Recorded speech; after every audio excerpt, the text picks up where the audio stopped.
at 7 o'clock. And if I'm not mistaken, Scott and I are live talking about problems. You Problems. got air conditioner problems, huh? Well, I mean, it's not bad, but our upstairs. So I have a two-story house, and we have a separate unit, heat and air unit for both floors, which is not uncommon Yes. because it'd be miserable. But it is twice as much stuff to break down, Yeah, that's exactly and what. our upstairs unit has not been keeping up. Hmm. Oh, And yeah. so we had our friend come out and look at it. Our friend owns an HVAC company. Hmm. He came out and looked at it and said, "Well, I think you need some Freon." And so he put some Freon in it. And there was a whole story, but anyway, he put Freon in it. He Is said, there "Let me is there come like out." federal restrictions anymore on even being able to get Freon? I don't know. I tried to buy it. They've changed the formula, so if you have an older system, the Freon is more expensive if you need it put in there. Hmm. But I knew a guy. I know a guy, and he had an old unit, like a unit for the '60s, in his house, and he was told by he had some issues, and he was told by an HVAC guy, "I would never replace this unit." He said it'll last forever if you can get parts and stuff. Hmm. Um. Anyway, so my unit, he came back later, and it was losing Freon, and I didn't know this, but there's a coil that has Freon, and I don't know how air conditioning works. So if I It's knew, maybe I would. some sort of exchange that Yes, Einstein could explain to you. yes. Anyway, so Entropy, he things like that. right. He anyway, so this guy he did some measurements, and he anyway he determined that we had a leak in our coil. Now the coil is a piece that is on top of the furnace, so it's inside the house. Mm-hmm. And so he said, "I will." It's under warranty. He said, "I put it in 3 years ago." He said, "But you have to pay for the labor." He said, I will cut you a deal. He said the part would be $1,000, which is like Mm-hmm. just, Good and the God, labor right. would be like 750. And he said, "I'll do it for 500." And I said, "Okay." And he said, "Let me go." Um, I spelled the name of the book. He said, "Let me go. I'll call in and find out." Well, so he did all the appropriate stuff. Kind of found out they've changed the model, and they'll honor the warranty, but it's too big to go on top of our furnace without taking out the furnace. In other words, it's bigger, so you can't slip it up under through the doorway. Mm-hmm. So and he called me. He said, "I need to come by and do some measurements." He said, "We may have an issue." And Yeah. so he said, "I will make you a smoking deal." He said, "I got to take your furnace out anyway, no matter what." And he said, God, "If take you, your furnace out. Jeez. yeah," he said, "if I know, what's funny is I think about like TV shows like A Christmas Carol or A Christmas Story, where the furnace is like this big beast in the basement. Mm-hmm. Mine is like the size of a file cabinet, Ellis. It's Yeah. not even a short file cabinet. Mm-hmm. Anyway, he said that furnace is 20 years old. He said, I'll make you a deal on one. I'll make you a smoking deal on getting that replaced if you'll allow me to replace it when I do the." And so he named a number, and we opted for it. Okay. Man. So, Yeah, that's So then I was like, "Well, cool. When can you do it? Can you do it Friday afternoon?" "Well, I'm leaving town. I got to do it." So all of a sudden it's like, he's got to do it Friday morning. And I was hoping to go downtown tomorrow. So there goes. Best laid plans, eh? yeah, man. That's pretty awful stuff. I got some advantage out of you having your problems. When you told me about how bad your filter situation was, that made me look at the filter where the return is in my brother's. Well, I call it my brother's bedroom. Yeah. But I got into cleaning that out. I dropped the lid on that and cleaned it out. And now the only problem is I'll probably get cancer from how bad that thing was. It needed some cleaning, I tell you. But Well, if it needed cleaning, you did your system some good to clean it out. out. Oh yeah, it's making it a lot less unlikely that it can't stay even. It's doing better. Yeah, that was what ours was. We were like, well, why can it not keep up? What's going on? Mm-hmm. So. Well, I know you probably trust your HVAC guy, but I do. The deal is, they can't help but be in it for the money, because obviously they can't be in business unless they're making money. He's very upfront with me about and he's somebody I know, from church, which yeah. You can take that however you want to. For some people, well, that's no, but I've known him for a long time. I know he's a good guy, but he's upfront about, I am not the cheapest person in town. But he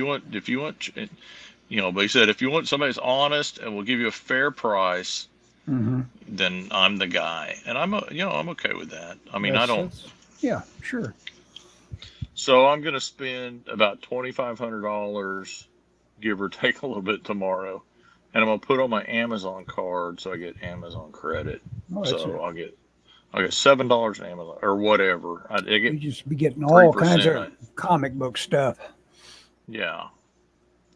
Anyway. Speaking of which, I asked our little mini group here in OKC, my little connection with the movie group that you and got me into. And yes. I asked everybody if they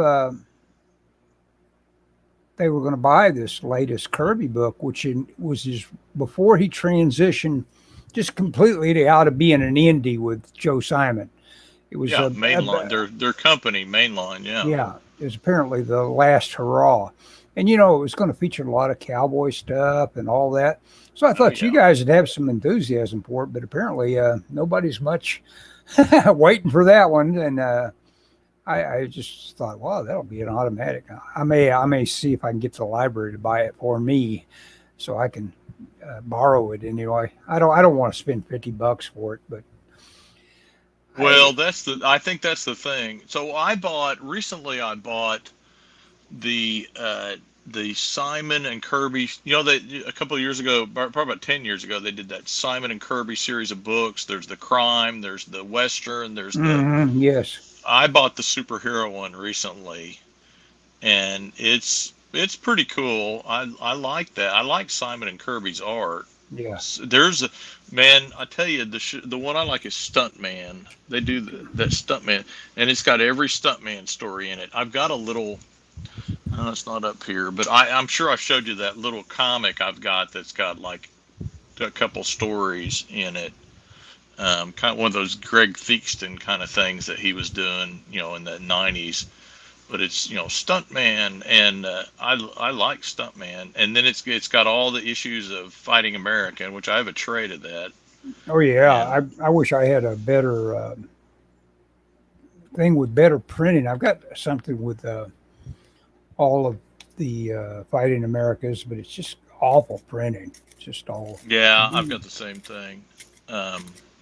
This is better, and the book is a little bit bigger, but yeah, I mean it's Of course, I guess, they've got whatever they've got in terms of like whatever the originals were that they're making their work product from.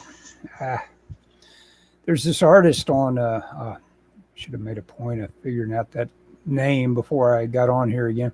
I've titled this episode Indigo Blue 109. Yeah, what is that? Because of this artist that's on there that just does these killer caricatures, and he obviously just grew up just absorbing Mort Drucker, because that's what his stuff looks like. It's like Mort Drucker, on steroids basically, and he's just a hell of a artist with that Drucker touch. And so he uses fairly often these blue pencils, and I'm using a Prismacolor pencil, but it's violet. Oh, yeah. Blue. It's violet blue. And I looked up the Indigo Blues. I'll buy some at some point, but that's his main color. He even teaches a class on that Bobby Chu's schoolism called Indigo Blue. Oh yeah. So I'll maybe link to his name or something on Instagram. One of my coworkers went to the Art Institute at San Francisco, where they teach all the industrial design, all that kind of stuff. Mm-hmm. And he said one of his professors wanted them to sketch in blue ink because he said it was something about blue was more creative. I don't know if there's any scientific basis to that. Well, it's pleasing. I don't know what it might be about blue that lets you come at it and build it up, or in some ways that maybe you wouldn't with another color. I don't know. Blue ballpoint is maybe that's a whole nother medium. Yeah, I use these quite a bit. Of course, you'll know what this is, the Muji Blue. Yeah. Mm-hmm. Yeah. But it's pretty light. And I have this. I've had this forever. I got it in school. It's an Illustrator. It's called Illustrator, but it's a light blue ink pen. It's a layout pen. I think it's dried up. I just found it hard to throw it away because, I mean, look at that sentimental design. Yeah, that's a 70s piece of art if you've ever seen it. Mm-hmm. So it sits in my pencil cup, dried up as could be. But if I could find some more, I'd buy them. But the closest I can find is this one light, the Uniqlo or Muji light blue. Our art supplies go away. Yeah, this charcoal that everybody used to use when I was taking Jeff Watts's classes was Ritmo, Ritmo. Everybody had those pencils. Now you can't have them, and I think it's one of those things that you can go to eBay and pay some outrageous price for people's old stock of art supplies that they've got. Yeah, I've been guilty of buying old art supplies online, but I try not to get hosed. Yeah, it's if it's the only way you can get something, and it's got some sort of touch that you're just in love with. Yeah. Well, I mean, I've maintained forever, and I will maintain that old paper and old pencils for that. Well, I'm using this pencil's from the 30s. I bought it on Amazon. It's an Eagle turquoise drawing H. You gave me one, and I liked it so much I bought another box of them. I use it for all my layouts on my comics. Yeah, I bought those. Got those at a estate sale in Culver City, California, and brought them all the way back with me. And did you really? I thought you got them here at an estate sale. Oh, I didn't even realize that. Gave you that's one. Funny. Yeah. So some guy that's probably working concept art back in the 30s bought those. Yes, something. Yeah. Cool. Maybe. Well, I like them, and I haven't found anything. I mean, I got tons of H lead, but I haven't found anything that's quite got the same feel because it's light, and if you really press on it, it'll get real dark on you. Mm-hmm. It's a nice pencil, but I use it primary for layouts, or whatever you call what I'm doing right now. Yeah, just roughing her out. Yeah, maybe. Anyway, but yeah, so I'm off work tomorrow, but and I was going to go downtown because at one point I thought it was going to be reasonably cool tomorrow, even though I think I'm wrong on that. I think, and so. Well, they were forecasting at one point, and they revised it that once it hit September, it was going to go back up to 100 for a few days in a row. But it looks like they've decided, no, we're going to stay high 90s for most of the front end of the September. Talking about 70-year cycles, I will be 70 in the middle of this month. And when I was born, there was a story told that it was the hottest day of the year. So Really? in terms of like cycles of things that it'd be nice if they didn't repeat. Yeah, yeah. Who knows? Maybe something like that will happen all over again. Yeah, we are in a El Nino or La Nina or whatever we are, so anything could happen, Ellis. Yep.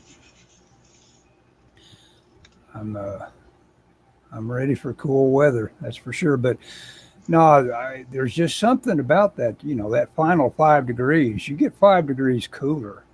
It's like, oh right now at least I can go back to being a functioning human being again.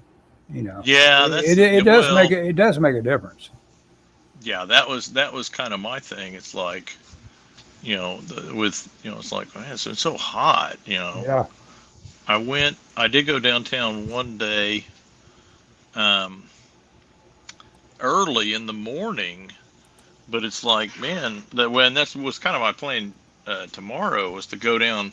If you get down there at 7, you walk Hmm. around, and by the time you're ready to leave, it's warm, but it's 11 o'clock in the morning.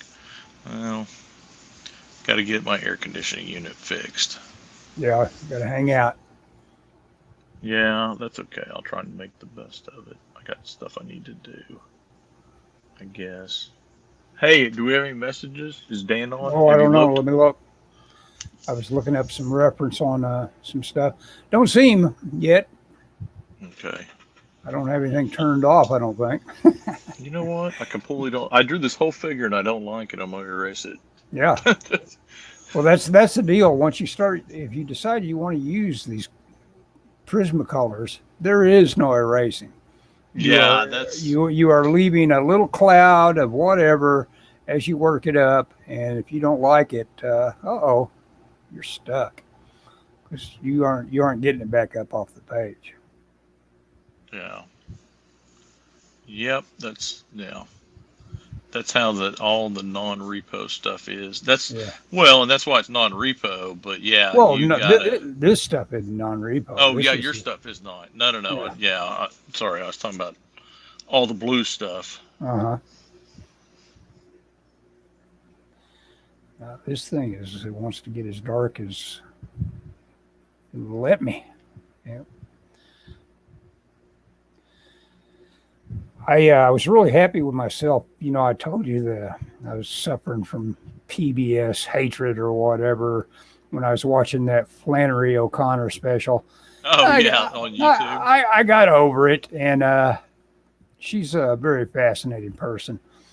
Uh, and it was really fun to hang with. I've seen the movie Wise Blood, which was Oh, I have directed. too. The library used to have it. I don't know if Oh, they yeah. still Oh, do you, or not. you you have seen it, huh? Well, Yeah. that's totally Flannery O'Connor, and that's John Huston directing. Brad Dourif, and it makes for quite a flick. I think I even bothered to read the thing. It's a little different experience to read it, but it is pretty cool. It challenges you. Everything she did, it all challenged you with the thing of like, what is she doing here? Does she hate God? Does she hate Yeah. religion in general? And of course, no. What she's doing is writing characters that are challenged at every point in their life and probably do hate God and writing from their viewpoint. And it just makes it very interesting because she has them all in a very painful cycle come back around to being well, she rarely has any big redemption other than they do evolve. Hey guys, I am here. I am Oh, checking a message on Facebook, but I am listening in. Yeah. Dan's there. Hey, Dan. He's just I've got page listening. one.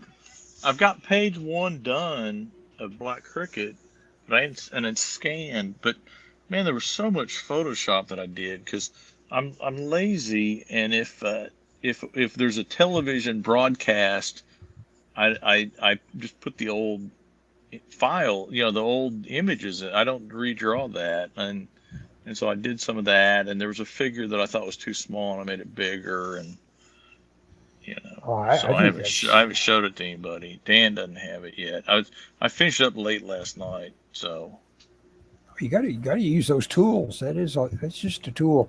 I was watching yeah. Oh some. yeah, yeah. I don't. I don't.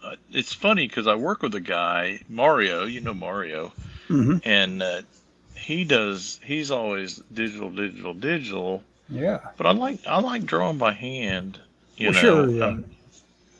And my thing is also, man, I sit in front of a computer all stinking day. Can I Sure. can I can I can I not sit in front of a computer for a couple hours? Dan says, "May I see page 1?" Hang on, I'll go get it. Okay. I've got it in here. It's not. I see page 1. I just need to email it to him. Okay. But it's like I said, it's not. There's some Photoshop stuff I've done.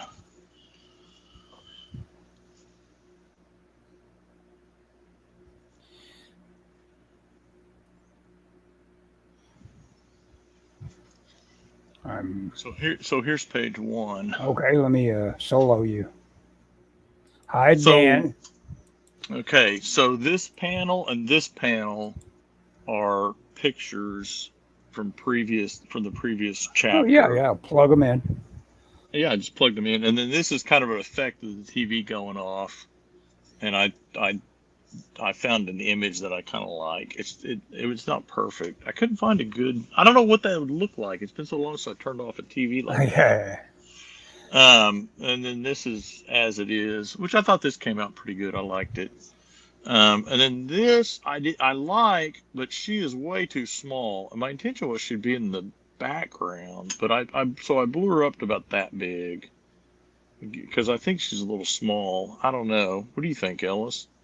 Oh, small. Well, that perspective is kind of bugging me. I don't know what I'm seeing there. She's got a table at knee height, and Yeah. oh yeah, that's right. It's correct, but her her gesture bugs me a little bit. Okay, that's it. I'll turn it up. No, okay. I'll send it to you, Dan. If you think it's too terrible, send it back and I'll quit or something. No, no. Dan has been very generous about not giving me any grief about anything, any of my shortcomings, certainly. And I think. Hey! I know what I want to ask Dan. What? We worked on a project together that was supposed to get submitted today, tomorrow. Have we done anything? Have we heard anything? Anyway? You have to watch the comments because I'm curious. Yeah, Blowing Emily works. Okay, Blowing Emily worked. I don't get it. I don't know. Well, her name is Emily. How about having Emily? I think he means blowing her up. Okay. Okay. What about having Emily pitch the remote on the couch like she's throwing it at Frank? Blowing her up, I guess, is what he means. Let me think about it. Okay. Let's work, Dan. Come on. No, that's not a bad idea. Yeah. Or at least angry, like she's angry, because that's have the her thing. Blow up. She's mad Yeah, blow up. Yeah, blow up. Yeah, sure. Blowing her up. Yeah. Well, I'll tell you what, Dan. I'll send you the picture, and then you can give me feedback. And if you think I need to change her pose or whatever, do something with it, that's fine. I don't have a problem with that. Just let me know. It's all just comics. Yeah. Glenn Barr, who I like quite a bit, was showing some little clip he'd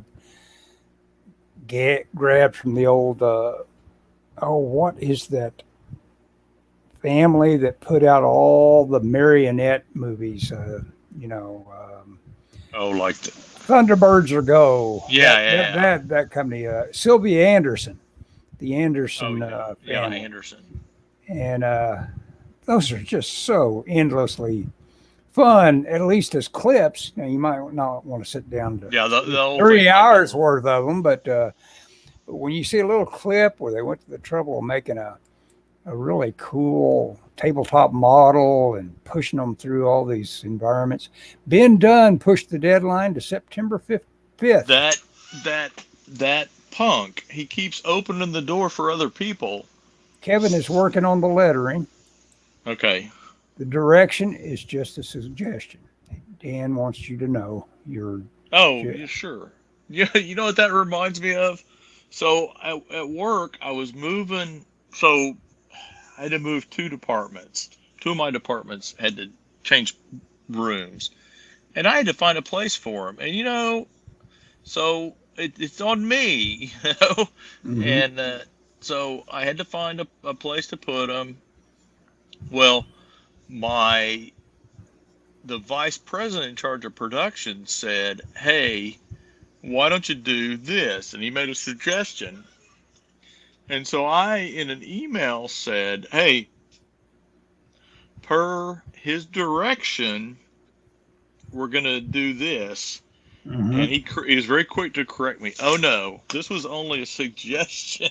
And I'm going, "Dude, your suggestions are not suggestions." Yeah, exactly.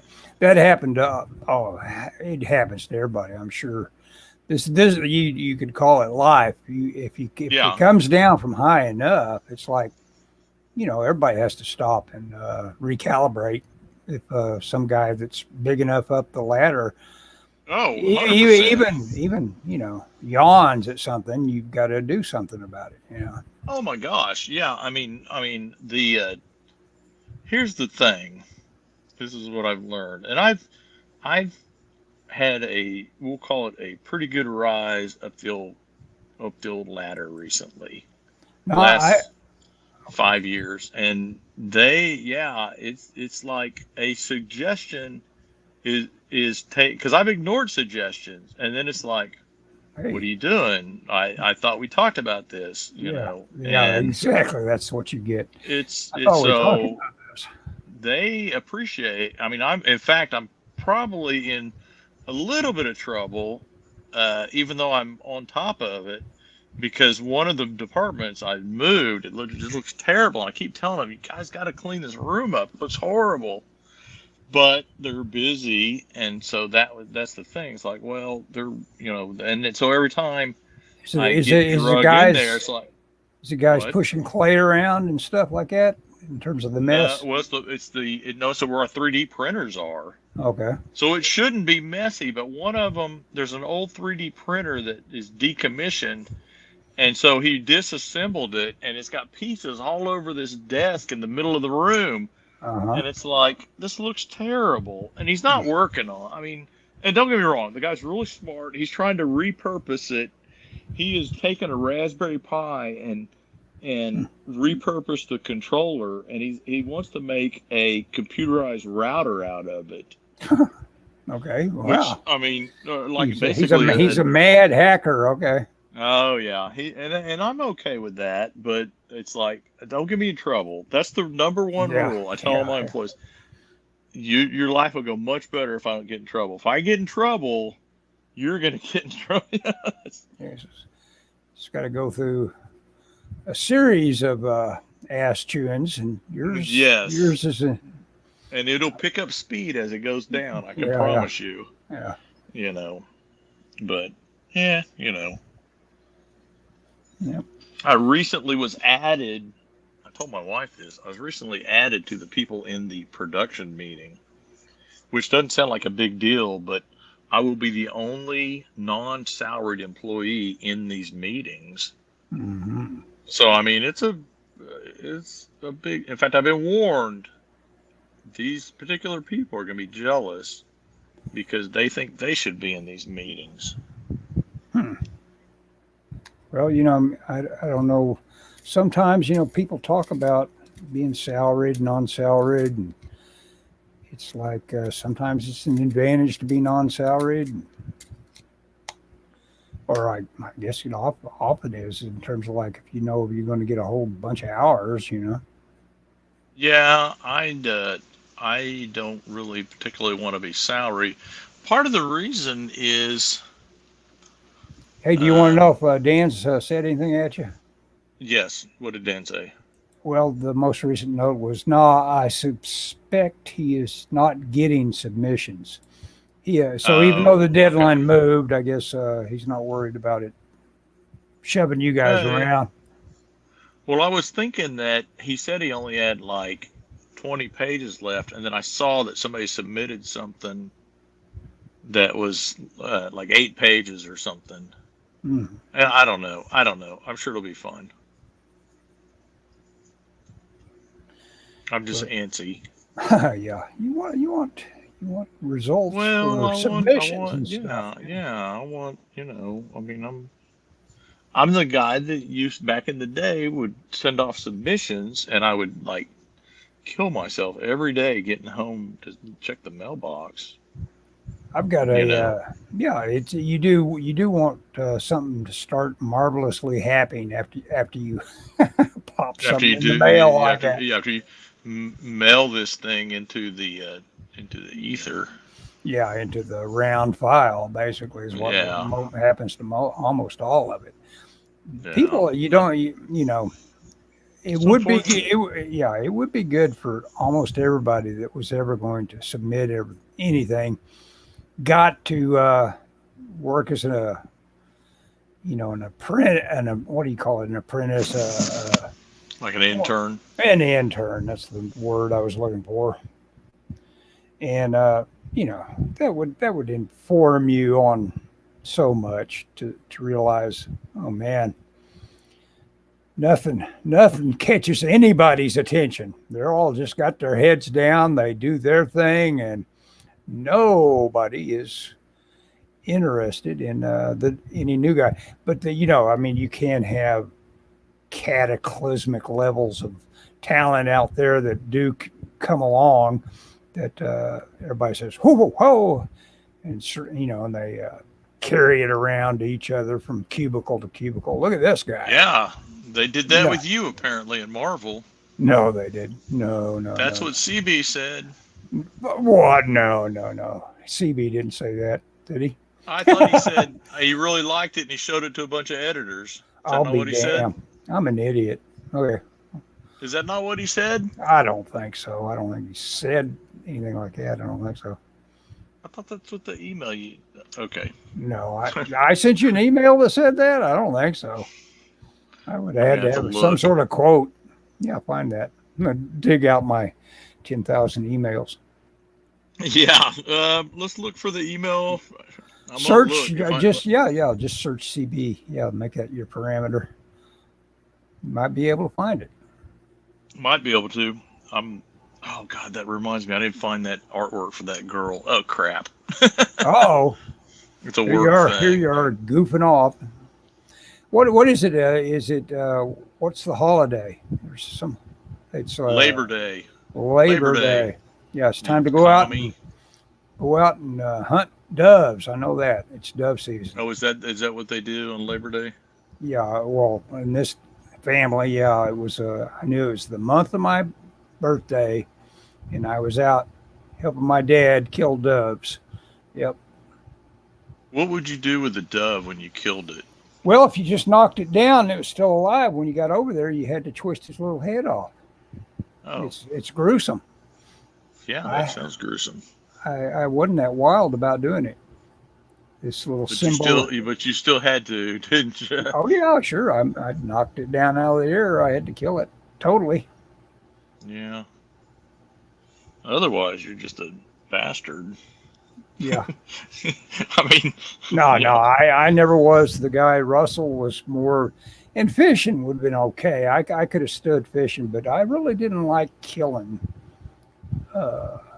Well, I say that I actually had a really bloodthirsty period when I was just like 9 through 12 or something like that, where me and that pellet gun, we'd kill anything that moved. But even there, I had a couple of moments where it's like, I shouldn't have killed that. You Maybe know? that maybe that neighbor dog didn't deserve. Yeah, no. When you kill something like a snake or something like that, and it writhes in agony on you, Oh yeah, it's like, oh, sheesh, yeah, I didn't I'm okay mean to with snake. put something through those all that pain. Why'd I do that? Yeah, I think that's. Yeah, I could see that. Even though I have no sympathy for snakes. Yeah. Oh, I was freaked out. I was killing these little songbirds, and I had my Oh, little proud pile of, well, I say songbirds. It was any kind of bird, and I had a little pile of them, about 4 or 5 of them. That was, saying, I killed that. So I'd grab it and take it and add it to the pile. And it was quite a challenge. Every shot you fired, sure. one out of 10 maybe hit or even got close enough to even scare it. Sometimes they just look at you, uh, especially if it was a BB gun. But I had this little pile going, and I came along and I saw this coil. I knew what it was, I guess, before I got there, but my mind didn't accept it. I said, "Is that a snake?" And it was basically swallowing my dead bird, and that freaked me out because it's a big old king snake. And Was that here or in Arkansas? Arkansas, yeah, Arkansas Oh, is okay. kind of like the darkest Africa compared to here, in terms of Yeah, what you can encounter in terms of like wildlife. I was gonna say I don't know if we have king snakes here or not. Yeah, We might. I don't know. I am not a snake guy. yeah, maybe I We've had maybe. 2 of them in our house though. Oh, really? Well, Oh I yeah. I came from Simi Valley, where I literally in one summer I had about 3 personal encounters with rattlesnakes, Oh and geez. and in one case, and I swear to God, this happened. I levitated. I was I, I I believe was it.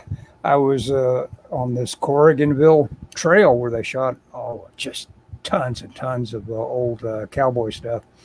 Well, they shot once upon a time in Hollywood. There, they made that into Spawn Ranch. I used to run that area Oh, okay. I remember you talking about that. yeah, almost daily. I ran that, and I was coming along, and I realized my foot is about to step on a rattlesnake. Just as I was, heading down, Oh and gosh. I somehow didn't step on that rattlesnake. And as I far as didn't I jump. know, I I didn't didn't hop. jump. I just I, levitated. I somehow I somehow picked myself up from planet Earth and went a few feet beyond that damn rattler. Yeah.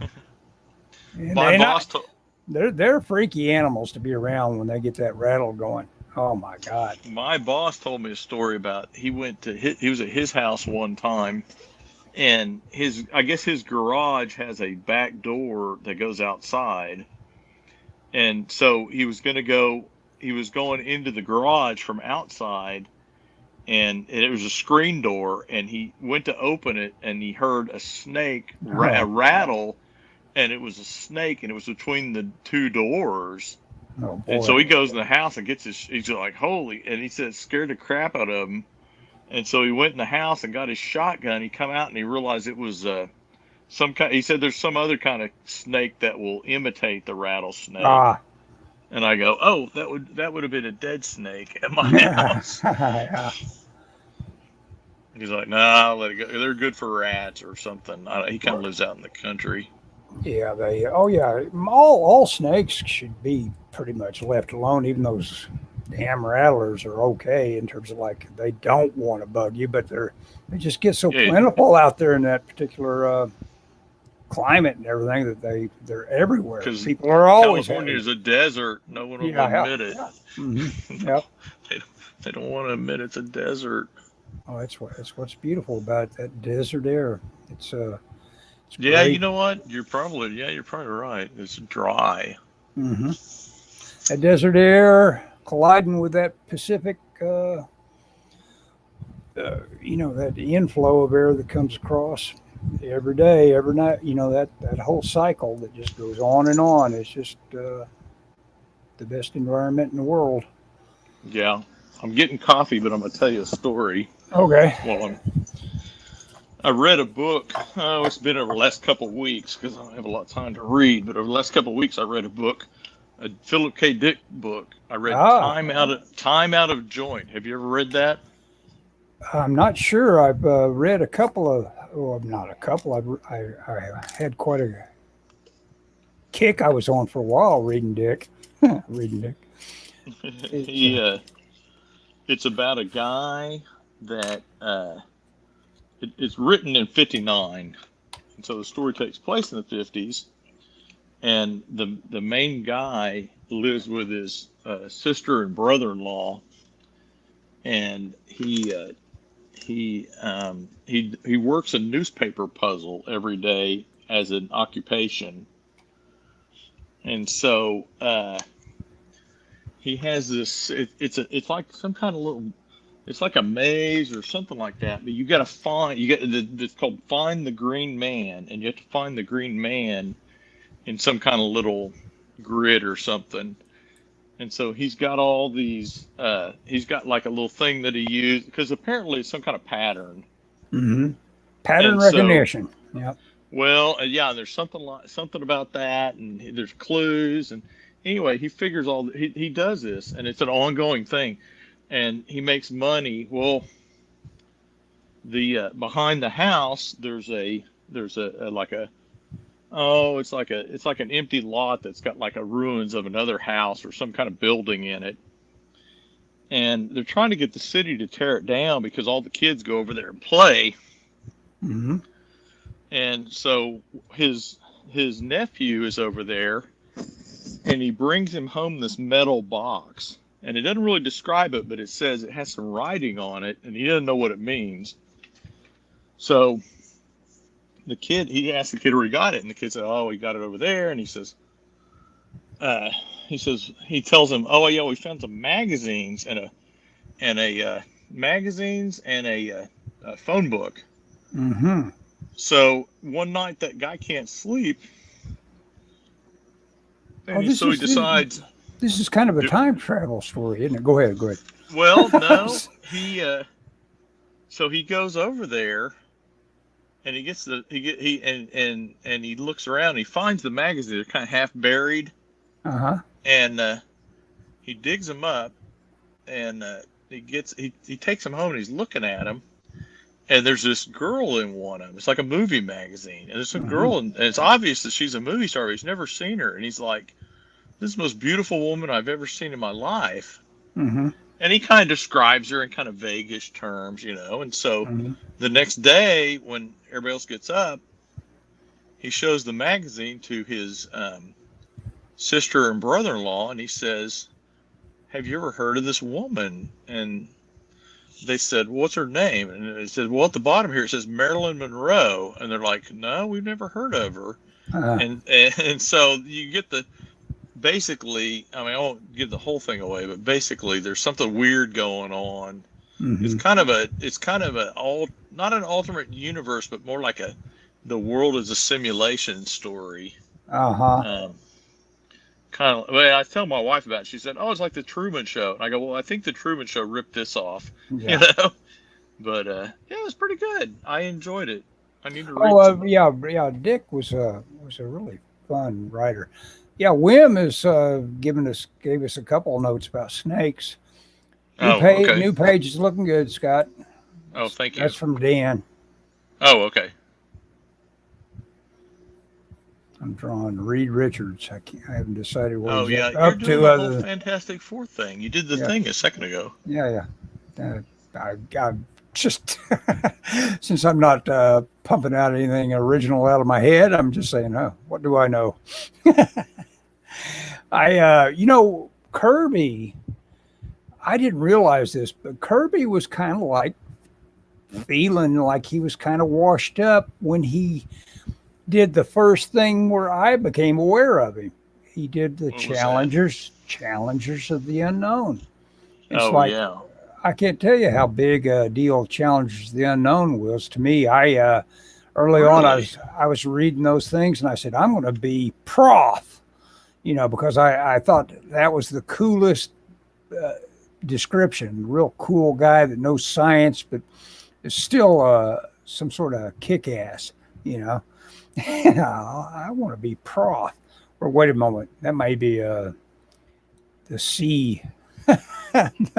the Challengers of the Unknown to the Sea. What were their names? And that was also Kirby. The Sea Oh, Devils, the Sea Devils. maybe. I don't. I have. What's funny is I have that Challenge of the Unknown showcase, but I don't think I've ever read it. I No, flipped it's through it. Prof is Challengers. I'm sure of it. Yeah. Oh well, yeah. The Challengers of the Unknown was the Kirby just saying, okay, this is what the stuff is going to look like for the next 30 years. I've worked it out. And if only Stan Lee were involved in this would be a. Yeah. Now later on, it became the look of Nick Fury and the Howling Commandos, basically. Oh yeah. Well, yeah, man. That's that early Fantastic Four Kirby is probably my favorite Kirby type. Mm-hmm. That. And I saw a great article online where it said that at the time Kirby was doing that, he was also doing, I guess, a Western. I don't know what Western it was, but they were saying his Western art was better than his Fantastic Four art, which there may be something to that. Well, yeah, he was doing 3 different characters. I couldn't tell you all of them, but I followed all of them at one point or other. They were all great little costume designs, just basically using the idea of a vest every time, but doing something a little bit different with it. Two Gun Kid, one of them. I think there was. Yeah, I think Two Gun Kid was the one that they were talking about. I think there was at least 3 of them. I'll do Two Gun Kid as a search, and Kirby. Tell you how many come up. Rawhide Kid. Rawhide Kid and Two Gun Kid, and I don't know if there is a third or not. A third kid? Yeah. The king leaves his legend on his mark on the Wild West legend. Two Gun Kid, Volume 1.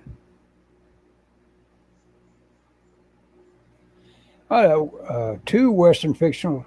Yeah, okay, Two Gun Kid. Yeah, probably just 2 of them. And I remembered both. Yeah, Rawhide Kid didn't have a vest. He had on the button-up front thing that was solid with buttons. You ever see his Green Arrow? That was good stuff too. I did not know that Kirby did Green Arrow. He pushed Green Arrow. He pushed to get Green Arrow his own book instead of just having him be a backup feature. Huh? I didn't know that.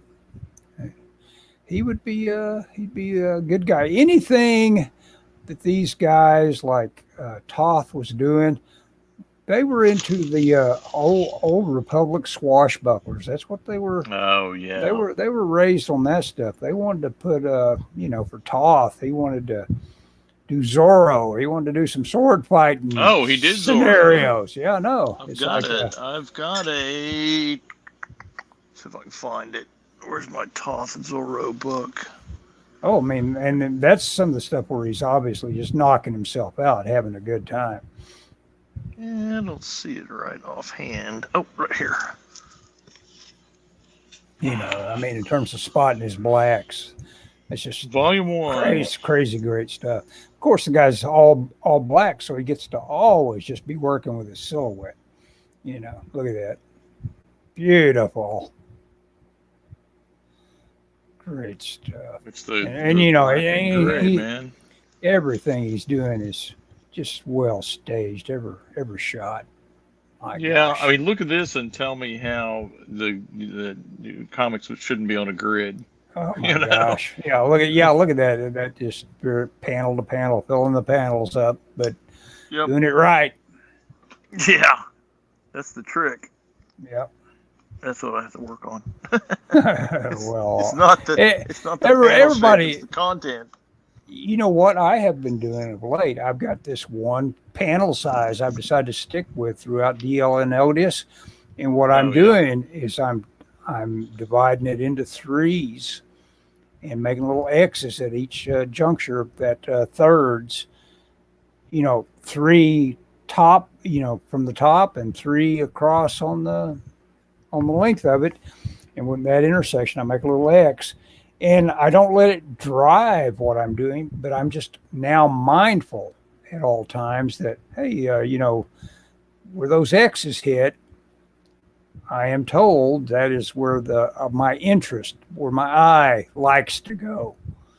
And all of a sudden, my composition just got a lot better, just by Oh yeah. always Xing those panels into thirds, whether I use them or not.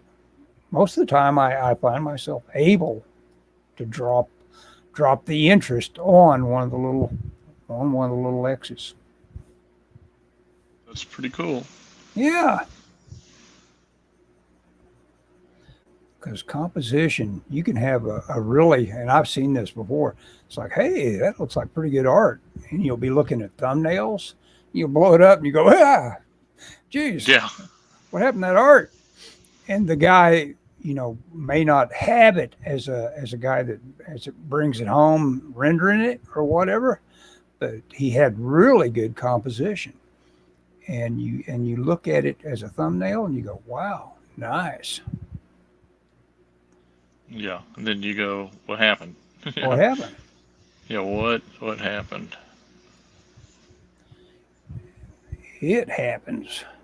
It just, there's that one guy that this is the legend of or the legacy of public domain. Anybody can take Richard Matheson's I Am Legend and do his version of it. It's public domain. And of course, it's such a great story. It's where all our zombie crap comes from. Yeah. And, do your own Last Man on Earth. And this one guy did and it's a total novelette. It's not a short story. No. Yeah. And this guy did some not all that great artwork. I didn't like it that much, but I got so used to it because the story was so good and all that. It's like I actually became a fan of this guy by the end of it because he had worked so hard and made sure that his art had impact, at least at all times. And it's like, damn, this guy's got the work ethic I go for. He just really made me enjoy that book. Very cool. Have you seen my Dracula book? Uh-uh. Let me see if I can find that real quick. I thought I saw that. Okay. I think it's right over here. I got a book, Spurlock. Oh, yeah. He did a book. Well, rats. I don't know where it wandered off to, Ellis. Like a lot of things around here. I thought it was right here, dude. I don't see it. Sorry. Mr. Fantastic is a pretty bad wash. I ought to do some little bitty thumbnails and get warmed up. Anyway, he did a because that's public domain also. He but it was reprinted. Somebody did it. I think it was in the 60s, and he reprinted it with a Frazetta cover that he used. Good idea. Probably against the rules. Apparently, yeah, that Spurlock is not well liked by Frazetta girls. Well, he did that big Frazetta book, and I don't know that he even asked if he could. Asked. Yeah, they don't. I don't think he's. Have you met him at a con? You know what? I think he did have a table one time when I was holding down a table that, however many years ago was, 5, 6, I don't know. At an OFCon, yeah. yeah. I think he does OFCon. Well, I can't. Oh, here it is. See if I can get to it. It's the bottom of a stack, Ellis. No, No, I got it. it's always worthwhile to get to the bottom of the stack sometimes. Yeah. No. This is pretty cool. I think you'll dig this. Okay. Oh yeah. Good old that Frazetta. He did have a period where he says, "I'm going to do the Universal monsters." Let's see. Let me turn this light off.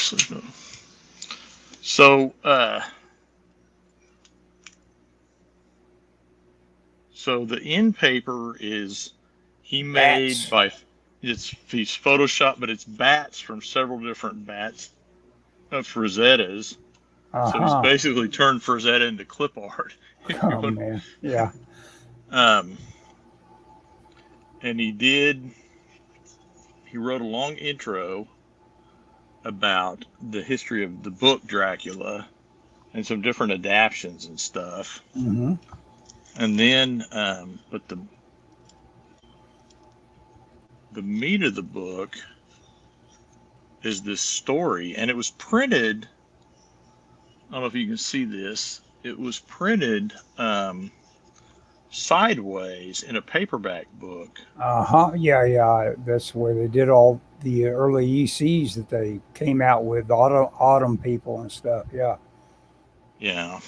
And so, I guess it was probably a daily strip or something. Yeah. No. This was done, I believe, to be collected. It was like an original thing, but it's kind of a cool little deal. Is it what you might call it? Orlando, or not Joe Orlando, but who am I thinking of? The old Warren artist, the early comics. No, who's it's the illustrated artist? by a guy named Al McWilliams. Yes, Al McWilliams was one of the early Warren guys. Oh, okay. That did some of their more memorable stuff. Yeah, he may have been the guy that did that Arch. No, that was probably Al Williamson that did the Archie Goodwin one, where the that one guy has got the whole team working on his stuff, and they don't know that. They don't know. Yeah, one guy's writing it, one guy's drawing. Yeah, and he's doing nothing. He's doing nothing, getting the money. Yep. Yeah. And they're always having to come to him saying, "Hey, I need a little more money." Yeah. Anyway. Classic Archie Goodwin, Warren Comics. I forget the title of that one. Yeah. Anyway, I got a deal on that at OFCON a couple of years ago. And that was Spurlock. Well, the guy, it's not an easy life to lead, deciding you're going to publish anything. And imagine, it's like you end up with tonnage. It's like, am I ever going to get rid of this stuff? You have to carry this from con to con. You got to haul it everywhere. And of course, I guess you also got to be in the mail order business at all times. Okay, I'm gonna show you. We're about out of time. I'll show you one more thing I got. So there's a holiday coming up. Oh yeah, McWilliams. I want to just tell you this. Dan chimed in. McWilliams did Gold Key Star Trek. That's right. Oh, and okay. The latter stories and later stories. Okay. He corrected himself. Okay, go ahead. I'm sorry. Holiday coming up. So I bought some coffee, and I was at the store, and I bought this. I haven't had it yet. But I've been reading about it. It's like Cuban coffee or Latin coffee or something like that. But it is Robusto beans and not Arabica beans. And I've been reading about Robusto beans. And I didn't know that when I bought it, but I read about it. Mm-hmm. But anyway, 10 ounces of coffee was $4. So we'll see. I'll let you know if it's worth it or not. Supposedly it's pretty good. It's espresso ground, and I don't know. Everyone online raved about it. So, well, when people we'll see. I'll make some tomorrow. I'll let you know. Unanimous. There's usually something to it. Okay, yeah, you're right. It's 59 minutes. I guess we could call it Yeah, 59, 52. Here we go. I think. Okay, well, I enjoy guess. tomorrow, Scott. I guess you got to hang out places you don't want to be and Yeah. Well, I got to hang out try. at my house. Yeah, well, I'll draw. Dan, Wim, thanks for showing up. Yeah. Thanks, man. For sure. Hey, by the way, that one where I put tags on it and I acted like we were talking about Joe Biden's names and all that. That thing got a lot of extra hits. Of course, it doesn't do us any good, me any good to be shamming like that. I just curious, went ahead and did something that was sham, and nobody. Well, I mean, the problem is that's not what we're doing. Yeah, so people exactly. probably turn it off pretty quick. Very quickly. Yeah. Those guys suck. Exactly. Okay, well, we're out of here. Bye, guys. Say goodbye. See ya. See ya. I did say